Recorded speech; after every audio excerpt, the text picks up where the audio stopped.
दोस्तों, किसी ने बड़े कमाल की बात कही है कि 84 लाख योनियों में सिर्फ मनुष्य पैसा कमाता है। और उससे भी कमाल की बात यह है कि कोई भी जीव आज तक भूखा नहीं मरा और इंसान का पेट, मनुष्य का पेट जीवन में कभी नहीं भरा।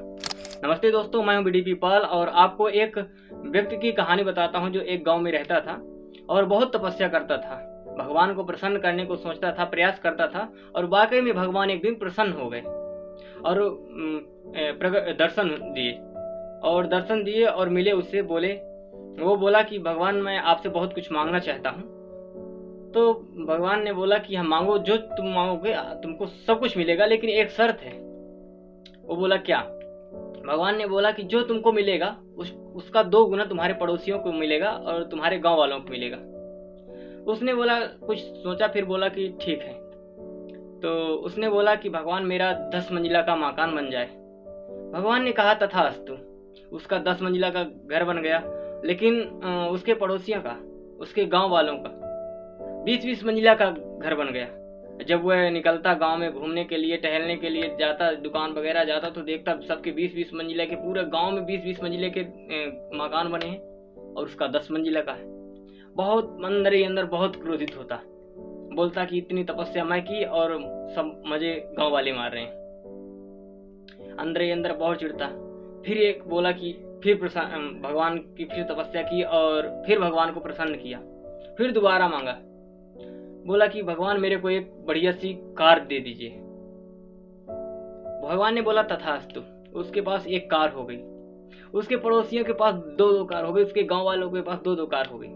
उसके घर के सामने एक कार खड़ी रहती, उसके पड़ोसियों के सामने 2-2 कार खड़ी रहती, उसके गांव वालों के घर के सामने 2-2 कार खड़ी रहती। ये जब घूमने निकलता अपनी कार से, तो वो लोग एक कार से घूमने जाते, एक एक्स्ट्रा पे खड़ी रहती थी। बहुत गुस्सा होता, बहुत क्रोधित होता है, सोचता कि मैं इतनी तपस्या किया और मजे गांव वाले मार रहे। एक इसका मित्र था जो बगल के गांव में रहता था। सोचा कि उससे क्यों ना एक कुछ सलाह ले लूं, और वो सलाह लेने के लिए चला गया उसके पास और बताया अपनी पूरी कहानी कि ऐसा ऐसा करता हूं और ऐसा ऐसा होता है। उसका मित्र तो पहले ही जान गया था कि इस समय इसके गांव में क्या हो रहा है। बहुत अमीर गांव हो गया है। इसने बताया कि मैं तपस्या करता हूँ, ये सब चीज करता हूँ, इसलिए सब मेरे गांव वाले मजे मार रहे हैं, मैं क्या करूं बताओ। तो इसका मित्र जो था तो बहुत बुद्धिमानी था और ज्ञानी था।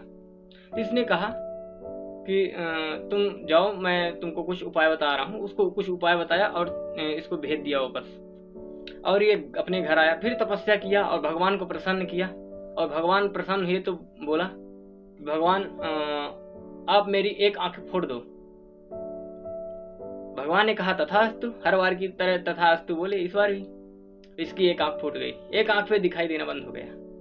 लेकिन क्या हुआ कि इसके पड़ोसियों के, इसके गांव वालों के दोनों आंख में दिखना बंद हो गया। ये बहुत प्रसन्न हुआ कि मेरे को तो कम से कम एक आंख में दिखता है, जिनको तो दोनों आंख में ही दिखता है।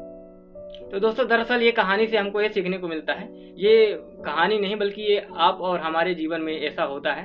तो हमको इससे, कहानी से बहुत कुछ सीखने को मिलता है कि दूसरों के दुख में सहायता करना और अपने सुख में ज्यादा फूलना नहीं चाहिए। और दोस्तों, मैं हमेशा एक ही बात कहते आया हूँ कि कर दिखाओ कुछ ऐसा कि दुनिया सोचे आपके जैसा।